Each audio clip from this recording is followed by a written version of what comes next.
What if you heard that sugar, something we eat every day, was largely responsible for the worldwide explosion in obesity and some of the most chronic diseases of our time? And what if you heard that sugar is addictive, and yet it's added to way more food products than you ever imagined? Would you think that was just alarmist bollocks?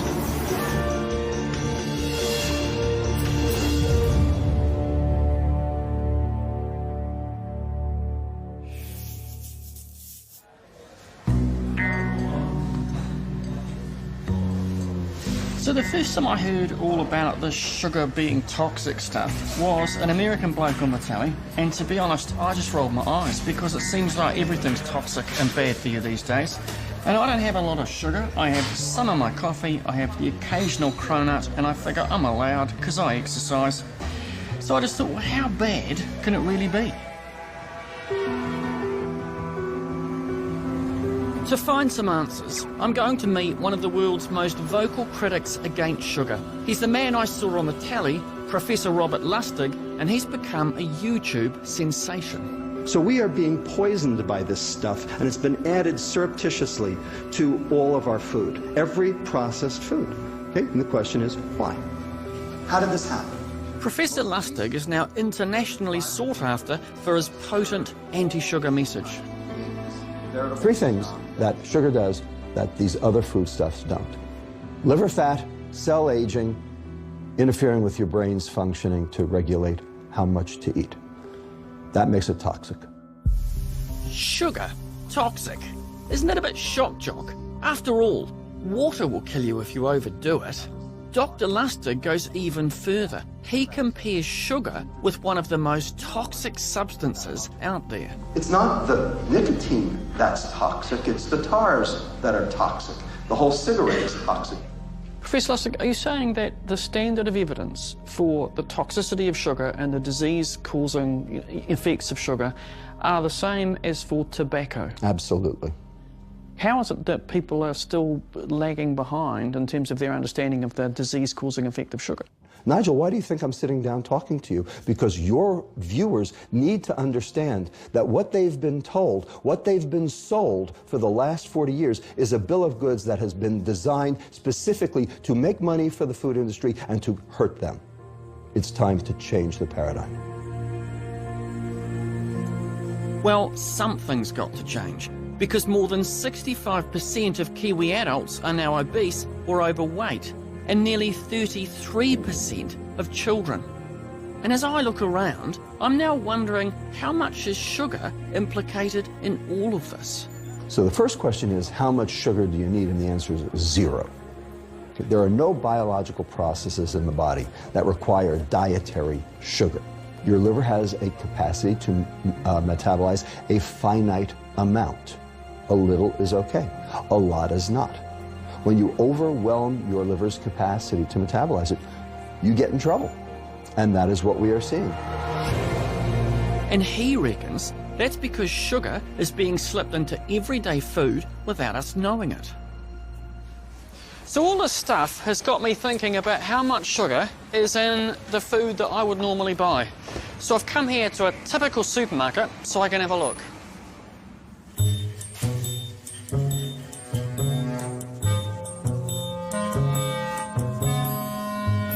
Right, so spreads. Now some of the stuff is obvious, you know, your chocolatey, nutty spread, you think that tastes nice, that's bound to have heaps of sugar, and it does. 2 teaspoons of sugar per serving. But you wouldn't expect, I wouldn't expect, say, Marmite. I wouldn't expect to have, to be honest, any sugar in it, but in fact it has 11.2 grams times 2.5, 28 grams of sugar in one of these little bottles, which is 7 teaspoons of sugar. I would not have expected 7 teaspoons of sugar in a thing of Marmite. So you couldn't get more Kiwi than this. Tomato sauce. Oh my God.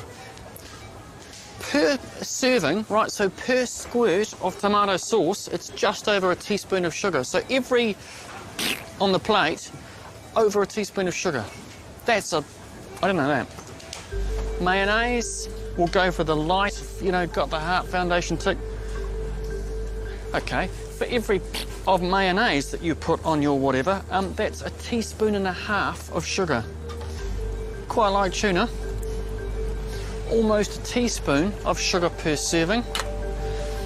Down here, one of the old family favourites, baked beans. That has... Good God. Per serving, there's almost 4 teaspoons of sugar. I expect loads of added sugar in fizzy drinks, but it's come as a surprise to find out fruit juice is packed with it as well. Sugar occurs naturally in fruit, which is good, but when it's juiced, you get seriously concentrated sugars.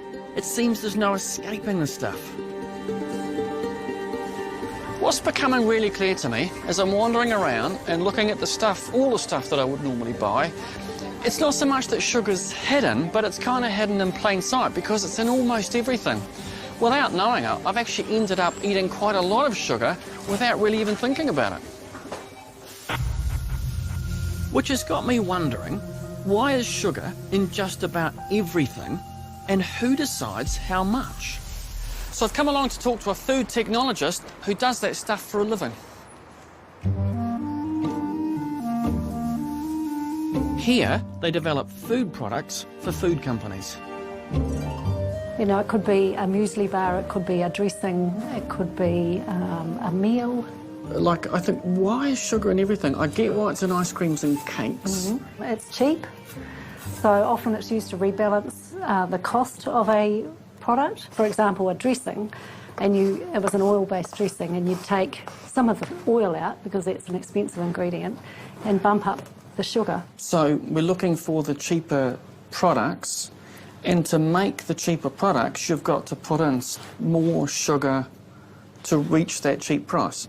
The marketers have a view that the consumers won't go beyond a certain price point. How do you decide how much sugar to put in? Well, I guess it's a lot of trial and error. So you taste the product to make sure that everything tastes just right. The product would then be taken to a panel. Are they qualified tasters? I mean, who are the people on this panel? Well, smaller companies, it'll generally be like the marketing manager and maybe even the office staff. A larger company might be able to afford to run sensory panels to get feedback from their actual consumers. What constantly amazes me about the modern world is that marketers, who seem to have a profession built on fluff and wonder, make these really important decisions. Like, of course you would take it to a marketer to see whether the food tastes good rather than someone who's actually a profession, I don't know, but you know what I mean? It's like... Well, the marketers are meant to know what the consumers want, so if they've done their job properly, they've done the research. But is it really about consumer demand, or is it about profits? The food industry has been upping and upping the dose over the past century, and in particular in the past 30 years, and they found that when they did that, we bought more. So this is their juggernaut, this is how they're making money, and they don't want to stop, and they won't stop until they are remanded to stop. The question is, who's going to remand them? That's a question for debate. I'm discovering that sugar is in just about everything we eat. But when it comes to my own food and lifestyle, I like to think I choose healthy options. This would pretty much be how I would start most mornings. It's a coffee, bit of a plunger, go with the one sugar, not a lot of sugar. Low-fat milk, because that's what I've always thought you're supposed to have. That's followed with muesli, nice fibre and oats and all that sort of stuff in it. And I kind of feel like I'm doing all of the right things. So, yeah, I feel like I can eat breakfast with a fairly clear conscience, really. I also take my exercise fairly seriously. About 20 kgs of books, made up with another 15 kgs of rocks. And who needs a gym? You just gotta get a bunch of heavy stuff and apply it to a hill. Crack on.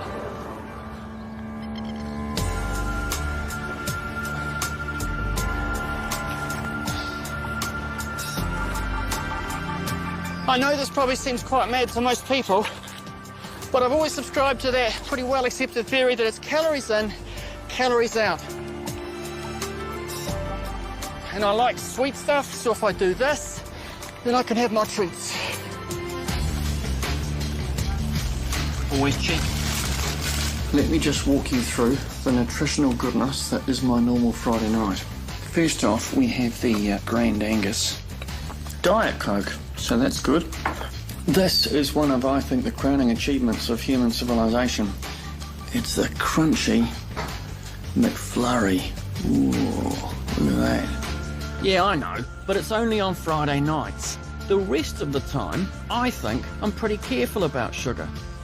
But what about us as a nation? I was staggered to find out that the average Kiwi adult now consumes up to a massive 50 kilograms of sugar a year, depending on which study you read. That's around 32 teaspoons of sugar a day, way beyond the World Health Organization recommendations of up to 9 teaspoons for men, 6 for women, and 4 for kids. And the sugar in our diet isn't just about added or free sugars, but also comes complements of refined carbohydrates, which are quickly converted to blood sugar. Stuff like bread and muffins and cake. Could I have one of those lovely cronuts, please, with the almond shavings on top? All that stuff that's cheap and tastes really good. Maybe too good. Angela is your professional, young, life-on-the-run Aucklander. She shops, doesn't exercise, and she is a sugar fiend. Sunday morning and I'm just having a bit of a snack. Carbs and sugar is essentially my entire diet. So, because I'm not very domesticated, I chose the working life. Yeah. I usually have takeaways 3 times a day. So 3 times a day you would have takeaways? Yeah. What are you eating? A burrito, but there's not enough sour cream. Where can I go that I don't have to cook, that I don't have to do dishes, that doesn't cost me that much? KFC, Burger King, McDonald's. I don't know, this is sort of normal for me. Why mini jar? So I eat pretty consistently throughout the day. I'll keep lollies by my desk. And I'm going to show you my stash that I keep next to my bed, and it's literally within arm's length. And it's actually not that much. It's a lot less than what I usually have. Now, at the risk of sounding like the crazy girl on the street that comes up and accosts you about your sugar use, do you ever think of yourself as perhaps being a bit of a sugar addict? I want to say no, but I think it's pretty obvious. Yeah, definitely. I don't know, I think I don't drink, I've never been drunk, I don't smoke, I've never done drugs or anything like that, and I think I'm allowed to have one thing that I'm kind of hopelessly addicted to, I guess, yeah, and sugar's it for me. She looks slim and healthy, but I'm seriously worried about Angela, so I'm going to send her to a registered nutritionist. I'm really nervous. I think it's like going in to get a growling from your parents before you get the growling. I have never seen a diet that bad in an adult before. So nervous, I'm so... For so long. I'm actually like picking my nails. Okay, that's not good. People in your circumstances tend to feel like they're bulletproof. Yeah. Yeah, and you don't think about diet and the effects that it might have in 20 years or 25 years' time. If you keep going down this track in terms of your diet,